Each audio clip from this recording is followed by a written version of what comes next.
अगर मैं तुमसे कह दूं कि आने वाले घड़ी देखकर अगले 2 मिनटों तक अपने हाथ पाँव को रोक दो, जो काम कर रहे हो बस 2 मिनट के लिए रोक दो, बीच में करते हुए काम के बीच में यदि मैं तुमसे ये कहकर तुम्हें 2 मिनट के लिए रुकवा दूं ना, तो सच मानना, यकीन रखना, वो 2 मिनट भी ना तुम्हें एक एक पल चुभने लगेगा, क्योंकि तुम्हें अपना काम निपटाना है। पर एक बार ऐसा आजमा कर देखना, तब तुम्हें पता चलेगा उस 2 मिनट या 1 मिनट का अहमियत, और तब समझोगे कि समय तुम्हारे पास भरपूर है, समय की कोई कमी नहीं है। अगर कहीं कमी है तो वो परिश्रम में, और यदि परिश्रम में कमी है तो वो इसलिए है कि या तो दबाव में आकर तुमने चुन लिया है, या फिर तुम अपने जीवन को लेकर थोड़ा भी चिंता नहीं करते, या तुम्हें अभी तक साफ साफ समझ ही नहीं आया है कि तुम्हें करना क्या है। चिंता तो किसी को नहीं करना चाहिए, मैं हूँ, लेकिन अपने तरफ से कोई एक लक्ष्य होना चाहिए। तुम मांगते हो तो पहले मुझसे 5 चीज़ें एक साथ मांगते हो और फिर कहते हो पता नहीं कैसे होगा, इसलिए आप देख लो बाबा, ऐसी बातें करते हो। और यदि सच में मुझ पर छोड़ रहे हो ना, तो फिर मैं जहाँ ले जा रहा हूँ एकदम तैयार हो जाओ चलने के लिए।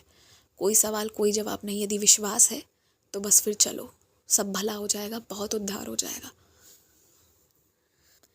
किसी चीज़ की कोई कमी नहीं रहेगी, लेकिन या तो छोड़ो या फिर मांग लो।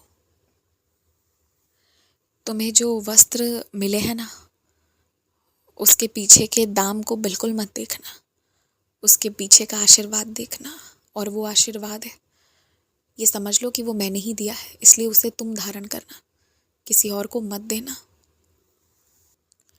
जब भी कहीं जाओ ना, तो खूब अच्छे से खूब अच्छे से तैयार होकर रहो। जो वस्त्र पहनो वो एकदम साफ सुथरे पहनो, इसमें कोई कमी नहीं होनी चाहिए, सफाई भरपूर मात्रा में होनी चाहिए। इस बात का तो एकदम ध्यान रखो।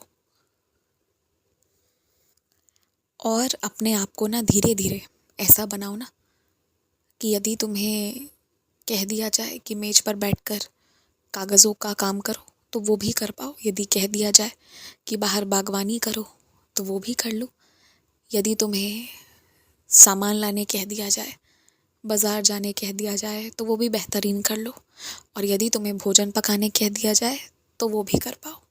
इस तरह के बनो। और ये सब मुश्किल नहीं है, आता है सब कुछ तुम्हें, पर तुम इन सब में घुसो, देखो, जानो, समझो, तब तो कर पाओगे। और आशीर्वाद लेना है ना, तो आशीर्वाद लेने के लिए मंत्र जाप, बहुत पूजा पाठ करने की बजाय ना सेवा कर दो। जो परेशान है, लाचार है, उनकी भी सेवा करो। और जो तुम्हारे घर पर बड़े बुजुर्ग हैं ना, उनकी भी सेवा करो। उनके कहने के पहले उनके लिए पानी, उनका नाश्ता ला कर रख दो।